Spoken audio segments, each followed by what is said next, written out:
Yang perlu kita ingat outcome. Gue ngomong kayak gue representasi pemerintah ya. Gue bukan loh. Ini di opening aja. Yang mereka lakukan yang sama. Ngebodoh-bodohin lagi, ngegoblok-goblokin lagi tanpa tahu problemnya seperti apa. Artinya Ferry Irwandi ada niatan mau masuk ke politik.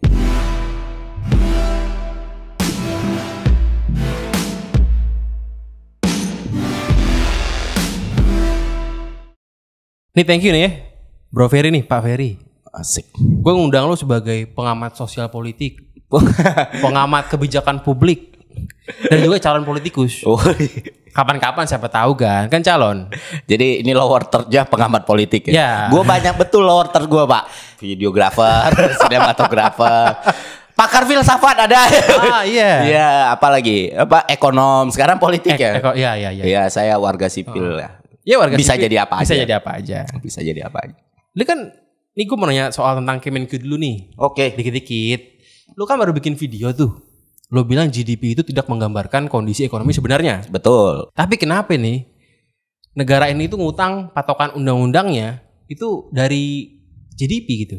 Oke, ini gue jelasin secara ininya dulu ya, secara komprehensif ya. Helikopter view-nya bagaimana. Deep to GDP itu indikator yang bukan cuma dilakukan oleh negara kita, tapi hampir seluruh orang di dunia. Setuju. Kenapa? Karena GDP itu kan volume ekonomi, volume transaksi ekonomi. Itu nggak ngitung pendapatan bersih, itu nggak ngitung pemerataannya, distribusinya atau bagaimana. Kita cuma ngomong soal bundle ekonomi yang besar. Jadi logikanya semakin banyak penduduk, jelas volume transaksi itu semakin besar kan. Makanya GDP yang tinggi itu rata-rata dikuasai oleh negara-negara dengan jumlah penduduk yang besar. India, China, Indonesia, Brazil. Itu kan karena kita punya bonus demografi, ya kan. Nah, kenapa itu dijadikan patokan? Karena itu alat ukur yang paling gampang untuk dilihat secara secara kasat mata. Karena kan nggak mungkin kita indikator dalam menentukan sebuah indikator itu kan punya variabel dan eksponen yang banyak ya. Sementara kadang ada langkah-langkah taktis yang harus dilakukan secara cepat, secara tepat dan akurat gitu. Apalagi kita ngomongnya policy, kita ngomongnya soal makro gitu. Jadi bisa aja diambil dari indikator yang lebih rigid lagi, cuman ya apakah waktunya akan ngejar? Apakah itu akan bisa memiliki pemahaman publik yang baik dengan indikator yang sangat-sangat detail misalnya. Itu kan juga harus dipikirkan. Makanya bisa kita bilang itu tidak benar-benar menggambarkan kondisi seutuhnya, tapi seenggaknya memberikan kulit luar paling luar lah untuk melihat bagaimana resiko pembiayaan dan resiko utang. Itulah kenapa rasio itu dihitung by GDP, nggak bisa dihitung by GNI, itu susah. Dihitung by rata-rata pendapatan juga susah. Itulah yang menjadi dasar kenapa masuklah Undang-Undang tentang Keuangan Negara kan 17 2003, 1 2004 dan lain sebagainya. Karena waktu itu nggak ada statement, nggak ada tolak ukur sama sekali untuk menilai resiko utang. Itulah yang terjadi tahun 98. Bisa-bisanya utang kita 85% dari total GDP kita. Sederhananya berarti dari semua uang yang berputar itu 85%-nya utang. Jelas ini berbahaya kan. Utang pun resikonya dilihat bukan dari jumlah. Tapi sumbernya dari mana? Returnnya berapa lama? Interestnya berapa lama? Kemampuan membayarnya kayak gimana? Karena kalau resiko utang cuma dilihat dari jumlah, ya Cina beresiko banget dong. US berarti beresiko banget dong. Karena kan variabel utang itu juga banyak. Ya kita nggak bisa mendefinisikan utang melalui pendekatan mikro ketika kita bicara makro. Itu kan dua hal berbeda. Utang rumah tangga dan utang negara kan dua hal yang berbeda. Nah, di undang-undangnya itu diatur nggak? Harus yang luar negeri maksimal berapa? Harus yang ini maksimal berapa? Yang dalam negeri gitu-gitu? Setahu gua pengaturannya itu udah nggak by undang-undang lagi, tapi bagai PMK, Perpres ataupun peraturan yang lain gitu. Karena kan undang-undang itu kan punya turunan aturan. Nah, tiap saat itu diupdate berdasarkan kondisi perekonomian kita sendiri. Dan so far terakhir yang gue ketahui ya mayoritas utang kita kan masih datang dari dalam negeri kan. Rasio paling besar yang persentase itu masih paling banyak dari dalam negeri, itu sekitar 80% bahkan sampai 90%. Segede itu dalam negeri itu. Dari SBN, suku, retail. Dan itu juga kenapa Jepang kuat kan, mereka datangnya dari dalam negeri. Iya, kalau Jepang kan emang udah samurai bondnya itu kan. Itu juga kenapa beberapa negara itu lebih resilient lah ketika dia tidak tergantung dengan negara lain, negara luar gitu sih. Dan itu ya bisa kita lihat bagaimana tapi tetap saja yang namanya utang kita nggak boleh lost control loh. Maksudnya gue senang ketika orang mengkritik soal utang, ketika orang melihat soal utang atau orang bertanya soal utang, karena memang begitulah seharusnya yang dilakukan oleh masyarakat sipil seperti kita kan. Karena kita nggak ngerti ya kita wajib dong bertanya, itu hak kita di undang-undang gitu. Dan jadi kewajiban buat government, regulator untuk menjelaskannya bahkan sampai lapisan masyarakat terluar sekalipun. Cuman buat angkanya itu 60%, itu kan dari dulu nggak pernah diupdate ya? Oh, sempat update Pak. Berapa perubahan? Jadi gini, kisarannya itu kan pertama boleh sampai 30% GDP, 60% APBN. Jadi kayak itu kalau nggak salah ya, dari 60%, 30 amannya biasanya kalau bisa itu debt to GDP rasionya di bawah 30%. Kita konstan di 24 sampai 27 dulu. Cuma karena Covid, ini kan naik nih. Kalau nggak salah terakhir naik. Dan emang di angka segitulah yang menurut perhitungan para ekonom zaman itu masih relatif aman. Gitu. Kalau memang mesti diupdate, menurut lu diupdate ke atas atau ke bawah? Ya ke bawahin lah. Lebih rendah kan? Lebih rendah lah. Lebih rendah. Ya mungkin itu bisa jadi masukan buat government. Kenapa lu punya pikiran harus diupdate lebih rendah? Ya ini kan kita selalu berpikir bahwa jangan samakan Amerika dengan Jepang dengan Indonesia. Orang kan pemerintahnya selalu bilang itu Amerika berapa ratus %, Jepang berapa ratus %. Kita masih aman kok. Tapi kan emang bisa dibanding-bandingin se-apple to apple itu. Nggak bisa. Dan orang-orang ini kan berharap diturunin supaya utangnya lebih rendah lagi kan. Nah, ini pemahaman soal utang yang perlu kita rekonstruksi ulang ya. Pertama, gue juga termasuk orang yang tidak suka ketika ngomongin soal utang. Ya Amerika utangnya lebih banyak, Cina lebih banyak, Jepang lebih banyak. Not man, no. Kita nggak bisa melakukan itu karena nggak apple to apple. Kita nggak bisa membandingkan perekonomian negara maju dengan negara middle income. Itu pemerintah yang ngomong kan kadang. Makanya jawabannya begitu kan. Itu karena simplifikasi yang dilakukan itu, menurut gua itu nggak boleh sesimpel itu gitu loh. Karena itu akhirnya menimbulkan pertanyaan baru buat masyarakat yang emang udah ngerti. Harusnya lebih dijelaskan lagi. Kenapa nggak ngomong soal sumber pembiayaannya? Kenapa nggak ngomong? Bahkan tadi lah, contohnya lu sendiri baru dapat pemahaman kalau utang kita itu lebih banyak dari dalam negeri kan? Nggak ada yang pernah jelasin sih. Nah seharusnya itu yang dijelasin. Dan seharusnya lu merasa lebih secure kalau emang yang diomongin bukan perbandingan dengan Amerika, tapi tenang loh, utang kita itu mostly dari dalam negeri, dari penjualan surat berharga negara ini, dari obligasi.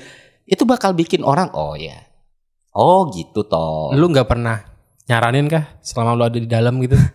Kita udah berusaha. Udah bukan kita lagi. dulu kita sering berusaha untuk itu. Dulu waktu gue masih di sana, namanya sumber informasi ya, namanya media publikasi ya. Itu kan kita cuma bisa punya touch di satu kementerian aja nih. Sementara pemerintah itu kan kalau kita bicara pemerintah itu luas sekali gitu loh. Misalnya dan satu kementerian pun belum tentu. Gue di Sekjennya, gue di Biro KLI-nya ya, produk dari Biro KLI aja yang bisa kita adjust seperti itu gitu. Lo bagian apa sih dulu? Humas. Nah harusnya berarti kan lo bisa nyaranin ke Kemenq nih. Kalau ke Kemenq-nya bisa. Buat ngasih tahu bahwa utangnya itu isinya apa aja lo. Sampai sekarang pun masih bisa, mereka masih sangat terbuka. Tapi cuman nggak denger gue gitu. Nah itu masalahnya.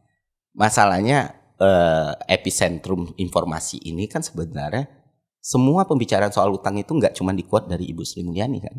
Masih banyak pejabat pemerintah yang lain. Kadang yang diomongin ibunya serius itu nggak keluar. Tapi giliran dari pejabat lain atau orang lain keluar, wah utang Amerika tinggi kok gitu. Soalnya setahu gue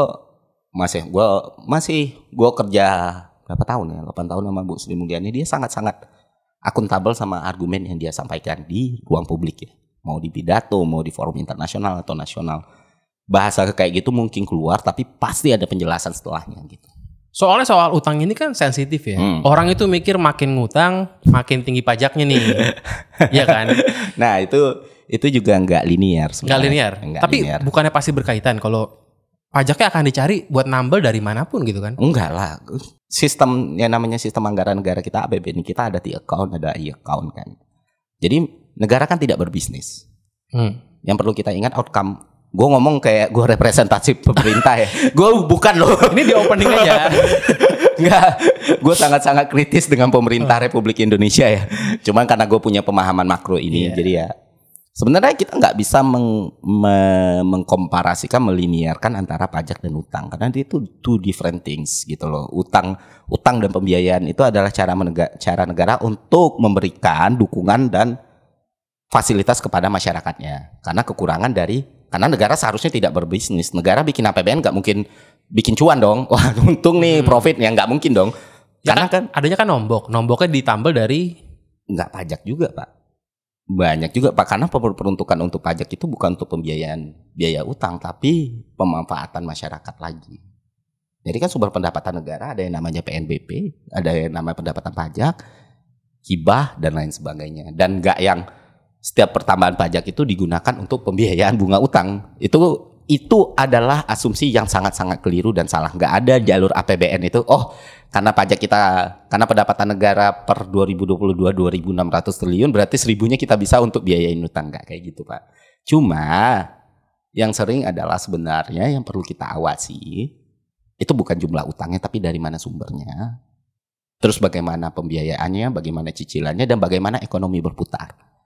Masalahnya problem yang bikin kita jatuh banget 98 itu utang dipakai untuk kosmetik politik. Utang dipakai untuk menggambarkan bagaimana Indonesia itu maju padahal nggak maju. Sekarang gimana?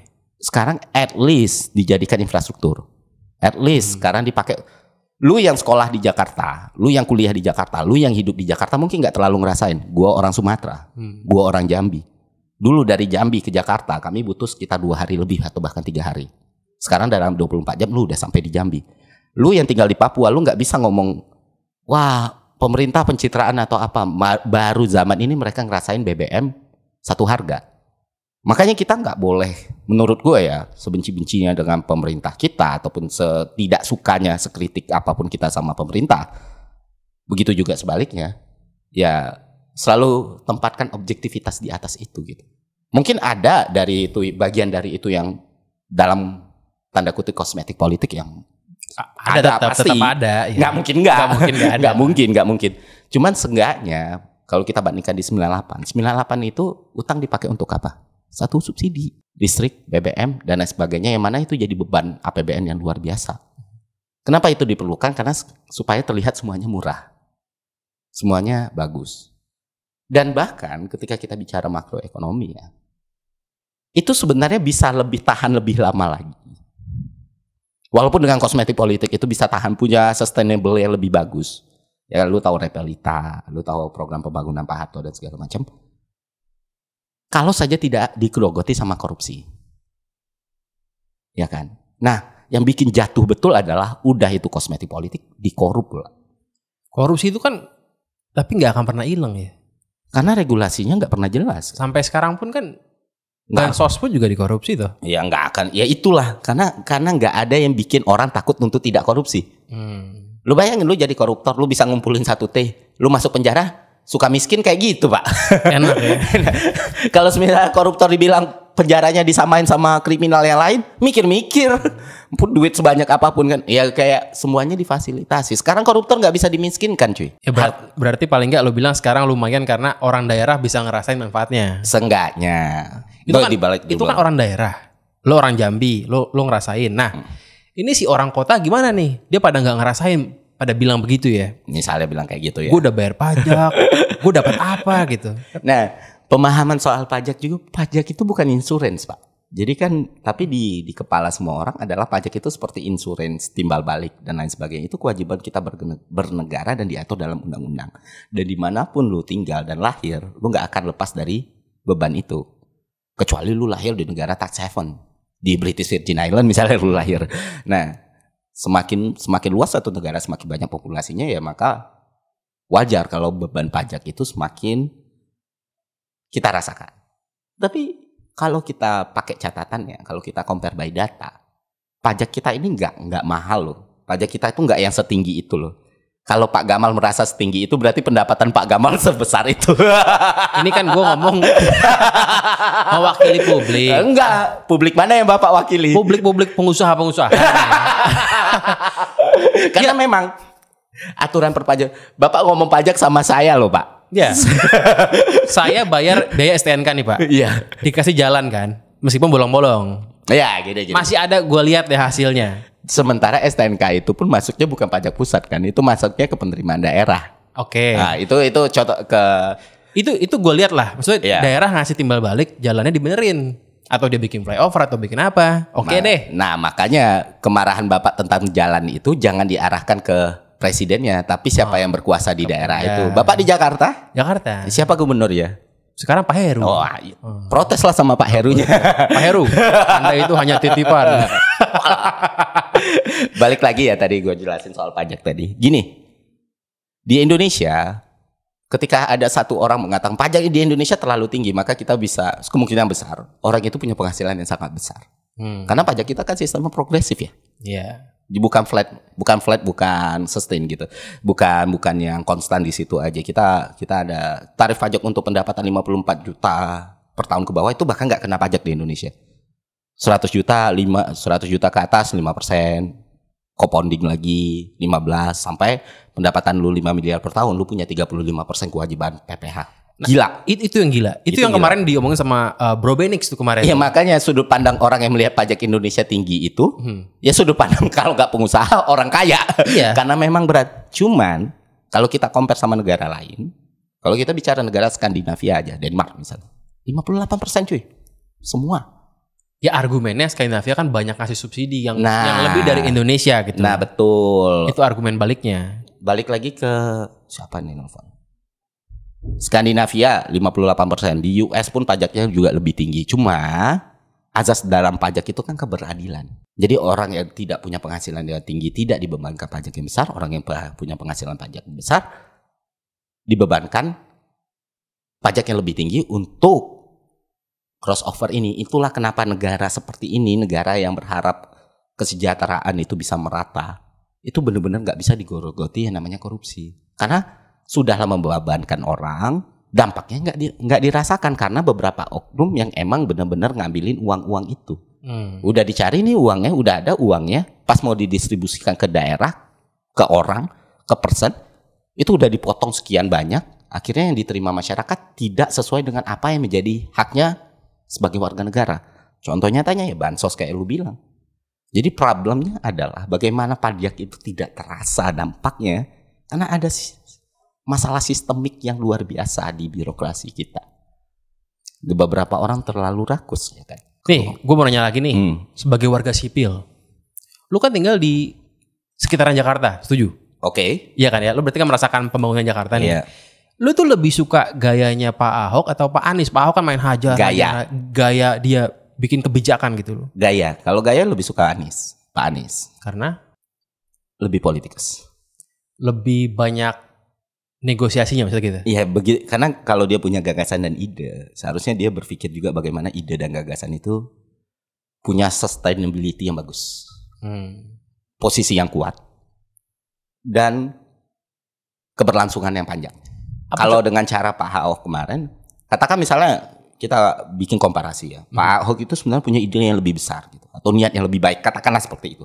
Tapi dengan cara seperti itu ya akan sangat beresiko buat dia dan akan gampang untuk di cut off.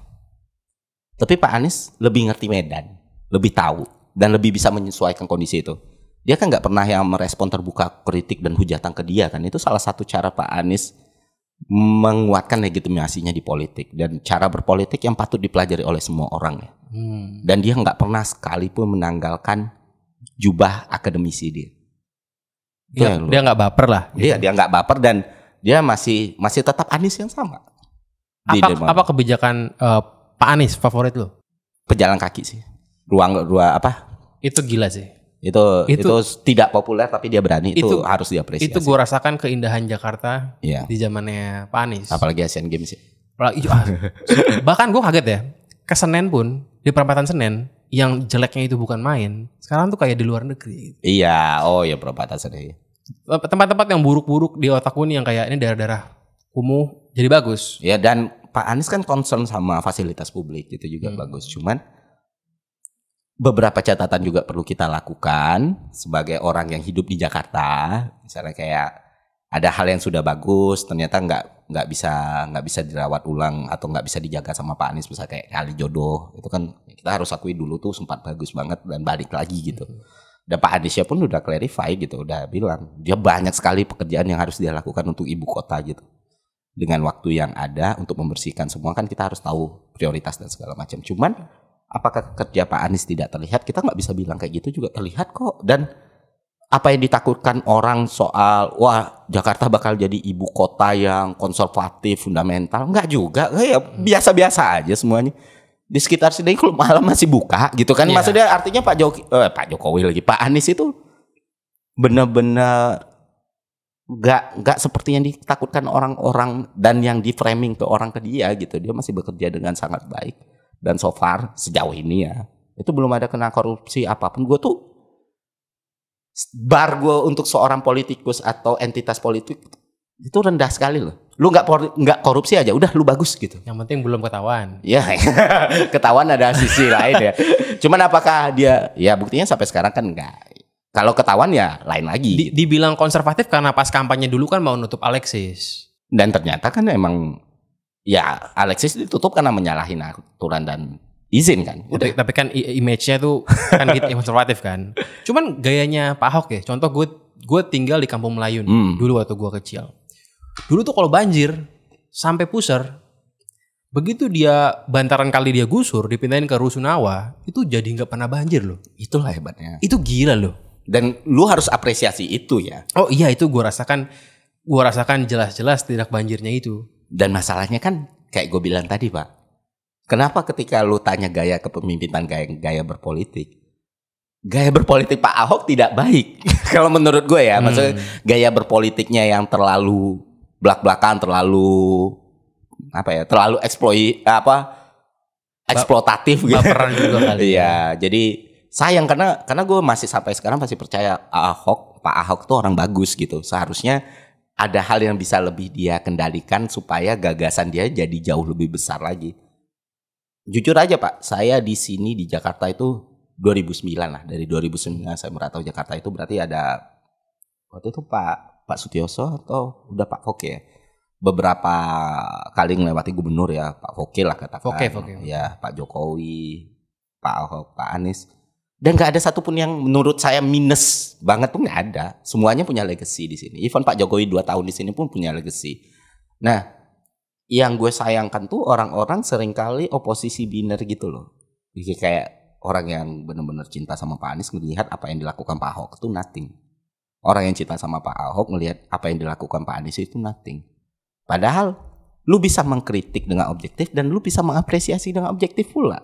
Kalau lu ternyata main di oposisi biner kayak gini, lu di clusterin kayak gini, lu dipolarisasi kayak gini, apa bedanya lu dengan politikus yang sering lu hujat itu gitu? Padahal untung buat lu juga kagak ada. Kagak ada. Lu tarung dengan saudara lu, keluarga lu, temen nongkrong lu untuk mempertahankan sesuatu yang bahkan tidak peduli sama lu gitu. Kenapa nggak lu sarankan Pak Anies ya udah nggak usah nyapres, nyagup aja bareng Pak Ahok. Lu gitu. Setuju nggak itu? Apa? Gue suka Anies Baswedan as gubernur 5 tahun terakhir ini. Oke. Menurut gue top.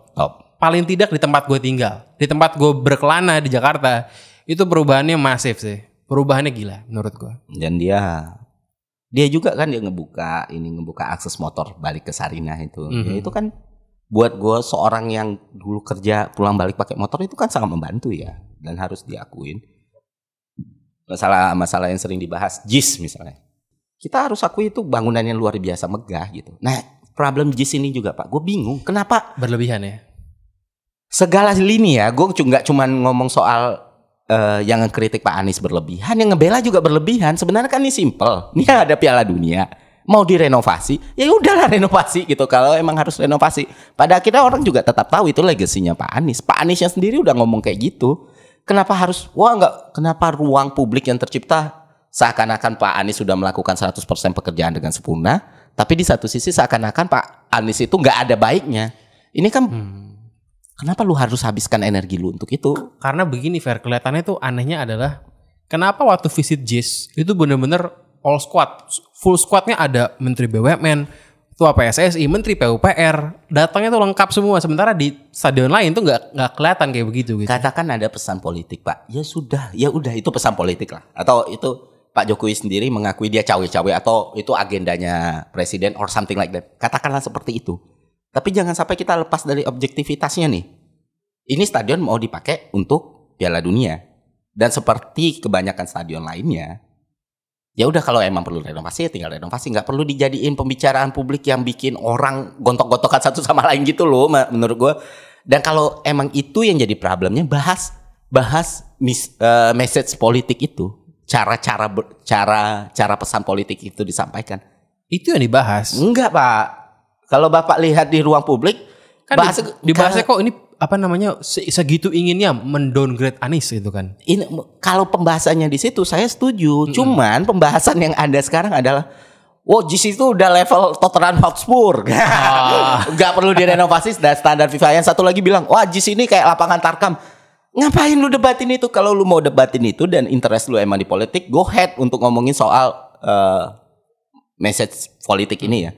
Cuman membahas soal JIS sempurna atau buruk itu adalah ruang publik yang sangat-sangat oposisi binar yang gue pikir tidak akan memberikan manfaat apapun untuk masyarakat. Itu misalnya, dan gue akuin Pak Anies sangat berani dan sangat luar biasa berani buat satu stadion kayak gitu dan oke gitu loh dari. Ya kan janji dia. Nah berarti dia orang yang tepat janji dong. Kan yang satu udah gak tepat janji tuh. Masa gak tepat semua? Jangan. Dan berarti kan dia membuktikan omongannya sendiri. Dan itu harus diapresiasi kok. Gue bukan. Ya. Gue belain Pak Anies sekarang misalnya ngomong kayak gini. Gue bukan simpatisan Pak Anies atau apa ya. Apakah gue pembenci Pak Anies? Enggak juga. Gue punya mentor yang sahabat karibnya Pak Anies. Dan gue selalu mendapatkan cerita soal Pak Anies Baswedan yang positif gitu.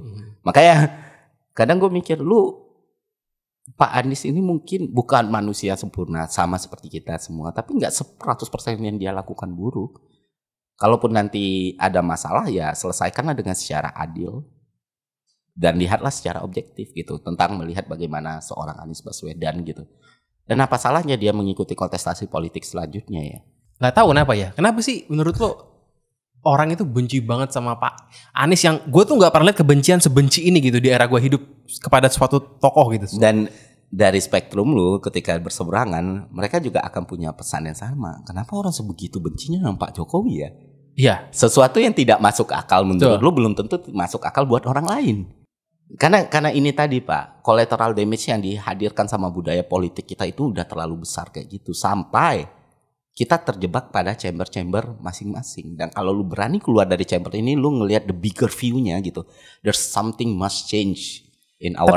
Tapi gue nggak melihat Prabowo Jokowi 2019 itu sebenci Anies Baswedan ini loh. Oh, justru gue ngelihat ya. Mungkin Jokowi yang pertama, Jokowi tahun 14 mungkin. 2019 lebih gila polarisasinya Pak. Gue tahu betul, gue paham betul gitu. Masalahnya gue orang pemerintah waktu itu gue nggak bisa ngomong apapun soal politik ya. Cuman banyak orang-orang dekat gue yang berada di sisi dua kubu gitu loh. Sampai gue prihatin sendiri. Orang ini sebenarnya baik loh. Orang ini katakan kayak gini. Banyak orang-orang di kubu Pak Prabowo itu yang benar-benar dihujat habis-habisan dulu. Padahal dia nggak segitunya. Begitu juga dengan Pak Jokowi. Jadi kalau gue melihat dua hal seperti ini, faktor kebencian yang muncul itulah legacy politik kita yang salah sekarang. Karena semua orang maju dalam kontestasi politik ngomong semuanya lurus 100%. Siapa yang untung? Siapa yang untung dari cebong kampret cebong politikusnya sendiri lah. Politikus yang mana maksudnya? Semua politikus. Kenapa dia untung? Karena dia punya masa Pak. Masa yang die hard fans. Die hard fans apa dia harus ngapa-ngapain. At the end of the day pada akhirnya mereka ketika mereka satu tongkrongan mereka bisa segitu mudahnya untuk pindah-pindah gitu misalnya. Lu dari spektrum kiri ke kanan ke kiri sangat fleksibel dan itu tidak menghasilkan kerugian buat diri lu sebagai politikus. Tapi buat para dieharder, waduh gue udah ngehujat habis-habisan nih. Katakan sekarang misalnya Pak GP dan Pak Anas, ini Pak Anies ya. Dua spektrum yang berbeda gitu. Ternyata yang maju wapresnya Pak Anies Baswedan, presidennya Pak Ganjar gitu dalam kontestasi. Apa nggak bingung? Bingung tuh. Ya kan makanya lu ngapain ngasih 100% untuk politik? Sebenarnya sih kalau misalnya Ganjar sama Anies jadi pasangan, Yang bingung Cokro TV. Mau dukung apa enggak gitu. Kalau dibilang yang paling untung politikus. Tapi kan semua politisi ini partai-partai bilangnya kalau kata mau Pak Jokowi kan kita harus menurunkan tensi-tensi politik. Kita nggak mau 2024 kayak 2019 lagi. Kan mereka udah positif semua nggak pengen terulang tuh 2019. Iya, berarti kan 2019 benar kata gua, collateral damage-nya besar gitu. Dan itu juga yang berusaha diiniin Pak Jokowi ya. Masalahnya kan sekarang ya ada satu hal tentang Pak Jokowi. Pak Jokowi itu ya sama kayak manusia biasa lah. Ada baik, ada buruk gitu. Tapi at least kalau kita lihat perjalanan politiknya, sepak terjang politiknya, ini orang from nothing, really from nothing gitu loh. Bukan orang yang punya root, punya darah atau punya background politikal yang bagus. Bukan siapa-siapa lah. Benar-benar bukan siapa. Even Pak Anies Baswedan pun keturunan masih ada darahnya lah ya. Darah elitnya banyak sekali gitu. Pak Ganjar itu emang orang PDI sekali gitu. Ganjar ini kan dulu anggota DPR lah, apalah jelas gitu. Nggak tiba-tiba ujuk-ujuk naik di presiden. Atau Pak Prabowo bapaknya begawan ekonomi gitu, Pak Sumitro kan.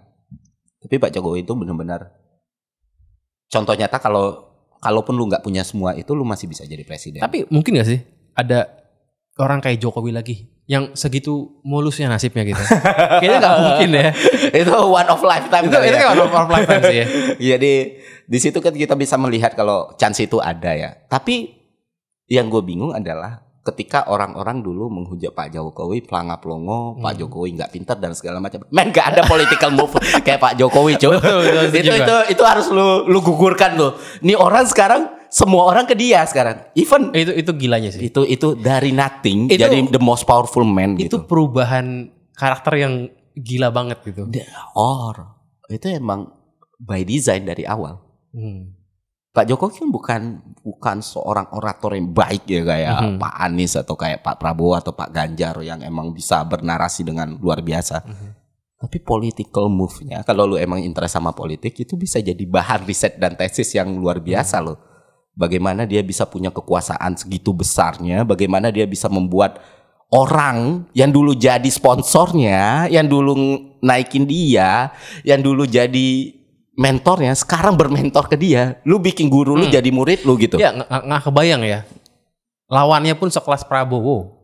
Politikus lama dengan semua privilege-nya. Dan Pak Prabowo mengakui itu gitu loh. Mengakui belajar sama Pak Jokowi gitu. Ya Jokowi yang sekarang menurut gua udah nggak ada image yang dikatakan pelangap longo sama sekali. Siapa sih. Orang yang bilang Pak Jokowi pelangap longo itu ini udah nggak ada gitu maksudnya. Nggak bisa, udah nggak ada celahnya gitu buat ngomong ini Jokowi pelangap longo gitu. Ini Jokowi nggak bisa mikir Jokowi petugas partai. Nggak bisa, Pak. Bener-bener nggak bisa. Terlepas lu suka atau tidak ya. Maksud gue ngomong kayak gini, even lu oposisinya Pak Jokowi, even lu nggak suka sama Pak Jokowi, narasi kayak gitu udah sangat usang melihat apa yang udah dicapai beliau gitu. Cari bahan kritik lain lah. Dan itu kayaknya nurun ke anaknya ya. Mereka punya sikap. Mereka contoh ya, ini kalau gue ngomongin banyak politisi yang sosok milenial gitu. Iya. Ada PSI pakai brosisnya. Geli banget. Itu cringe banget. Iya, ada pan-pan yang kamerat kayak gitu. Kamerat. Ada juga yang pan-pan terdepan. Oh, bukan pan. Lagu pan-pan. Gue ingatnya pan-pan di TikTok. Ya, itu cringe banget loh. Itu gila loh. Itu gue merinding loh ngeliatinnya. Tapi ada Gibran yang lawakannya itu menurut gue ya emang relevan ya. Dia tuh followingnya cuma Ibas doang. Itu lucu banget. Itu lucu banget. Gue ini kalau Gibran nyagup di DKI, hampir mungkin gue pilih Gibran hanya karena lawakan dia follow Ibas doang. Dan itu sempat yang dipuji loh sama kader Demokratnya sendiri. Itu dia. Lu lagi gua nggak enak ngomongnya coba deh. Ya Allah, terus itu lucu banget loh. Gibran luar biasa sih. Dia bilang ya Ibas ini kan panutan saya. Bisa berhasil tanpa orang tua. Ya. Wah itu lucu banget sih. Kenapa tuh bisa ada Gibran yang Kaisang pun kayaknya tuh kalau mau milenial pun nyambung, tapi ada pan-pan terdepan, ada brosis yang kayaknya cringe banget itu yang nggak nyambung gitu ya. Ya itu ini keluarga emang ini ada extraordinary sih Pak. Ada orang itu jago ngenyek kali ya. Nah ini bedanya ya antara misalnya kalau kita lihat di terahnya Demokrat ya, kita ngelihat AHY itu benar-benar represent Pak SBY gitu. political move-nya, gaya pidatonya yang benar-benar gue ngelihatnya, oh ini fabricated sekali ya gitu. Meanwhile Gibran itu ngambil jalan yang kontradiktif sama bapaknya untuk brand image-nya dia, untuk image politiknya. Kayak gimana bedanya? Pak Jokowi nggak twitteran, Pak, nggak twitteran yang nge-troll orang lain, kagak gitu. Udah keburu tua soalnya. Pak Jokowi juga bukan yang kayak bercanda-bercanda di depan orang lain terus. Kalau Gibran kan agresif ya. Dia semua sendirian dijawab loh. Sendirian dijawab, dan kadang hari ini dia makan siang sama Prabowo nih, besoknya udah ke kantor PDI saya minta maaf, terus dilakuin lagi. Itu dia tuh kayak ngenyain semua orang gitu. Yo wes anak presiden kata dia. Tiba-tiba ketemu Rocky Gerung. Iya, itu kan orang ini emang benar-benar dia tahu, dan waktu dia diusut masalah batu bara atau segala macam, dia nggak nanggapinnya dengan serius gitu lah. Wah kalau punya mah katanya ngapain, ya kayak gitu hal-hal seperti itu. Dia yang jelas peran bapaknya presiden jelas ada ya. Cuman dia bisa sampai detik ini masih bisa proving kalau dia bukan cuman sekedar anak presiden loh. Gibran. Ya. Kalau Bobby beda ya? Gue nggak ngikutin sepak terjangnya. Nggak mirip kayak Gibran kayak Kaisang sih. Nggak ada ngenyek-ngenyeknya kalau dia. Karena udah sumut keras bos. Ya benar. Ini gue mau nanya soal, lo kan gue juga undang lo sebagai ekonom nih. Waduh. Ekonom ya freelance lah, ekonom freelance. Ini banyak orang yang bilang buat apa tuh bikin Jakarta jadi indah kalau ekonominya nggak bagus. Gitu. Siapa bilang ekonomi di Jakarta nggak bagus? Ya kan, ya begitu ngomongnya. Sebenarnya ada nggak sih korelasi keindahan kota dengan perkembangan ekonomi gitu? Tidak langsung memang, cuma kan yang sering gue sorot ketika karena ekonomi ini apa ya, bahasan yang benar-benar nggak gampang dicerna orang, jadi sering didistraksi, sering ada distorsi dalam penyampaian ke publik gitu. Masalah ekonomi kayak kalau lu ngomong ada nggak dampaknya buat perekonomian dengan Jakarta lebih baik, gue bisa bilang ada, bisa bilang enggak, tergantung gue ada di mana dan tergantung agenda apa yang gue bawa. Kalau misalnya sekarang gue adalah katakan Pak Anies nih, katakan Pak Anies sekarang nyapres dan udah masuk ke putaran final, dan gue berada di sisi orang sebelahnya, ya gue bisa bawa argumen yang bisa dipertanggungjawabkan untuk bilang itu nggak ada efeknya. Tapi ketika gue pendukung Pak Anies, gue bisa juga membawa argumen yang bilang itu ada efeknya. Itulah bagaimana cara ekonomi. Nah, lu mau denger yang mana? Ada efeknya? Apa efeknya? Apa efeknya? Efeknya ya gampang, Jakarta lebih indah, ekonomi kreatif lebih jalan. Pariwisata lebih naik, orang lebih tertarik datang ke Jakarta. Setiap kedatangan orang itu kan memutar roda perekonomian ya. Sesimpel setiap transaksi kecil yang lu lakukan itu berdampak besar. 100.000 yang lu beli di counter pulsa orang, itu mutarnya bakal sampai pedagang ikan di pasar. Itulah bagaimana sistem ekonomi bekerja secara makro. Nah itu efeknya. Ya semakin banyak orang yang datang, semakin banyak orang yang melihat Jakarta sebagai sesuatu tempat yang menarik, semakin besar daya tawar Jakarta untuk jadi tuan rumah event tertentu. Semakin besar juga cerita Jakarta untuk jadi satu tempat yang sukses dalam menyelenggarakan acara. Itulah yang terjadi di Bali, G20 di Bali, pertemuan pemimpin ASEAN di Bali, semua event World Economic Forum, IMF, World Bank Annual Meeting juga di Bali. Kan dari success story, Pak. Nah, kalau enggaknya gimana? Kalau enggak ya bilang agak susah sih, enggak, karena emang pada faktanya iya. Cobalah nanti kalau misalnya Pak Ganjar, Pak Prabowo, kita coba susun lah. Tapi pada faktanya ya. Tapi kalau enggak, kalau bilang enggak direct ekonominya ada. Ya itu kalau kita bicara soal transaksi ekonomi berputar kan. Tapi kalau kita bicara bukan hal yang lebih besar lagi dan dampak atau damage yang lebih besar lagi untuk Jakarta dengan kehadiran orang-orang ini, itu jelas harus jadi bahan pertimbangan atau indikator ekonomi yang perlu kita perhatikan. Kedatangan orang tapi tidak memutar ekonomi ya buat apa? Ujung-ujungnya menambah resiko yang lain. Kepadatan penduduk, ledakan penduduk, isu populasi dan lain sebagainya. Itu kan jadi bahan pertimbangan ekonomi jangka panjang juga. Sekarang kita pilih mana? Mendapatkan 10 tapi rugi 100 ke depan, atau hilang 10 tapi seenggaknya apa yang ada itu masih bisa kita pertahankan jadi lebih baik. Gue sih benar-benar berharap ya bahwa Pak Anies bisa nyagup lagi sih. Karena ya bagus nih. Kayak kata Panji ya. Ya, dia juga dukung gitu ya. Yeah. Ya siapa tahu kalau Pak Anies lagi kan rumah DP 0-nya bisa beneran. Masalah rumah ya itu DP 0% itu juga bagaimana ekonomi itu sangat bisa ditarik dimanapun, Pak. sesuai dengan konteks dan apa yang pengen lu bahas gitu. Padahal ini ilmu yang luar biasa ya, maksudnya ilmu ekonomi itu saking komprehensif ya, bisa lu mainin seperti itu gitu. Tapi itu beneran gak masuk akal kan? Konsep itu tuh beneran gak masuk akal kan? Rumah DP 0%, kalaupun masuk akal yang berat ya pencicil ya Pak. Ya itu kan utopia banget ya kalau bener sesuai yang dijanjikan gitu. Dan dia harus nyicil lebih besar dong. Iya. Dengan gaji yang UMR gitu. Iya, dan gue kalau dikasih kebijakan rumah 0% juga gue nggak mau berapa besar cicilan yang harus gue tangguh. Iya berarti itu ide utopis kan? Itu bahkan utopis pun enggak gitu. Bahkan gue tuh bingung kenapa orang mengagungkan ide itu, karena sebenarnya idenya sendiri bermasalah. DP 0% bukan rumah 0%, DP 0% atau DP 0% dan DP 0 rupiah itu berbeda ya. Bagaimana sebenarnya kan yang problem rumah itu bukan soal besaran DP-nya, tapi harga rumah tidak seiring dengan pendapatan rata-rata kenaikan pendapatan, itu problemnya. Tapi kan itu diimbangin sama OKOC, program OKOC, biar pendapatannya naik terus itu. Nah, kan sebenarnya harusnya concernnya adalah bagaimana kenaikan pendapatan itu. Kalau pendapatannya naik rumah 50% aja sikat kan, cicilannya ringan. Sekarang ini tidak naik, pendapatan tidak naik, harga rumah terus melonjak. Disparitasnya semakin besar, solusinya rumah 0%. Apakah itu kayak lu sakit perut tapi yang dikasih paracetamol Pak? Ya, tapi kan harapannya dari program OKOC itu yang wirausaha UMKM tuh bergeliat bisa beli rumah akhirnya gitu loh. Nah itu baru utopis. Itu utopis karena nggak ada indikator yang pasti Pak. Ya gagal juga sih. Gagal juga kan.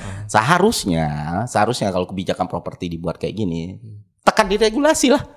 Misalnya kepemilikan rumah, bikin tarif pajak progresif untuk tanah yang misalnya lu punya rumah kedua, ya hajar aja.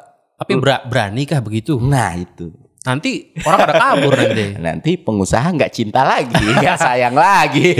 Untuk orang-orang kaya nggak mau ini lagi kan. Kalau lu ngelihat bigger view-nya, oh ternyata selama ini kita dimainkan sama narasi-narasi aja.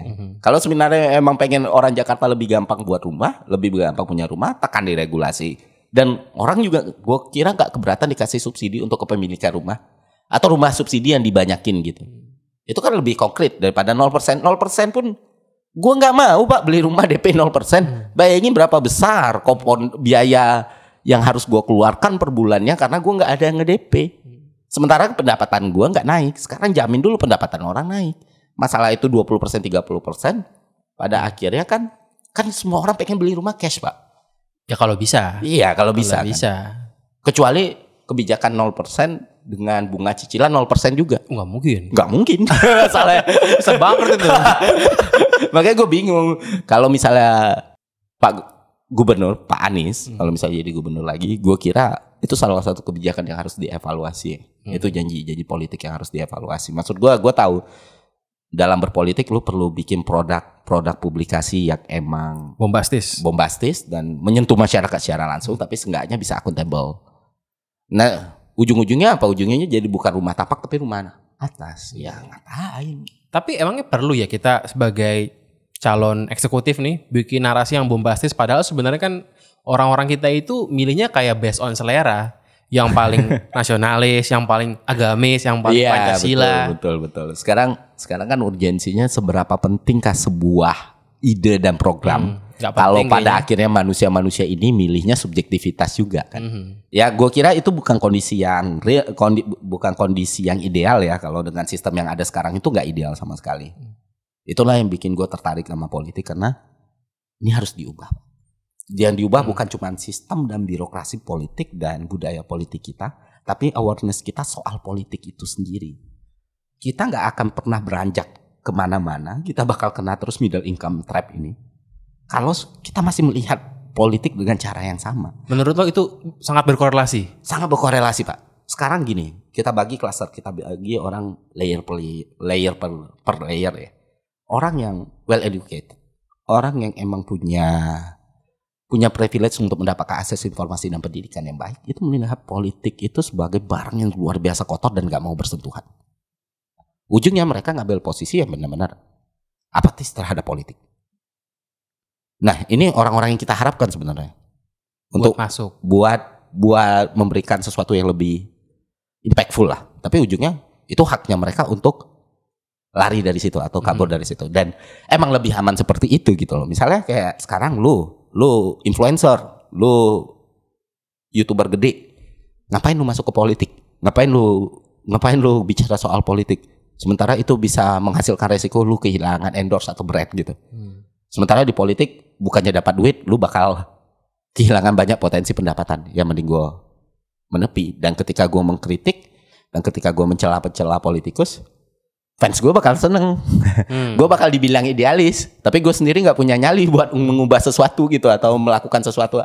Dan gue sendiri nggak mau kotor. Jadi ya itu adalah positioning yang wajar untuk diambil setiap orang. Nah, sementara masyarakat yang menengah ataupun masyarakat ke bawahnya melihat politik itu adalah satu-satunya jalan mereka untuk kehidupan mereka lebih baik.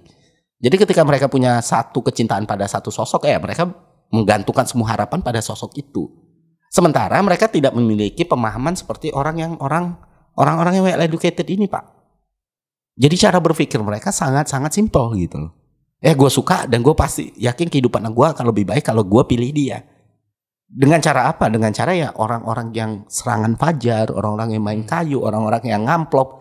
Ya udahlah, seenggaknya gue nggak ngerti kebijakan mereka, at least beras gue hari ini dari dia. Seenggaknya hari ini. Iya. Ya, kalaupun hari dibanding 5 tahun itu seenggaknya hari ini gue aman. Dan lu nggak bisa protes ke mereka juga, bilang lu kok ngelihat politik cuma hari ini, pikirnya 5 tahun lalu. Emang sekepedulian apa yang lu udah kasih buat masyarakat low middle ini? Nggak ada. Kita bisa misalnya bicara soal, gue ngomong misalnya kayak FPI ya. Kita bisa tidak suka, kita bisa sangat-sangat antipati soal itu. Kita bisa menghujat apapun tindakan dan rasionalitas mereka gitu. Tapi di satu sisi kita juga jangan heran kalau mereka punya loyalis yang luar biasa, karena emang mereka turun.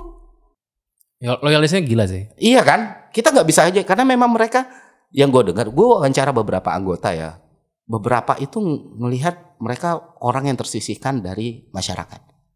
Mereka tidak tahu arah hidup. Terus FPI datang, ini loh kita bantu.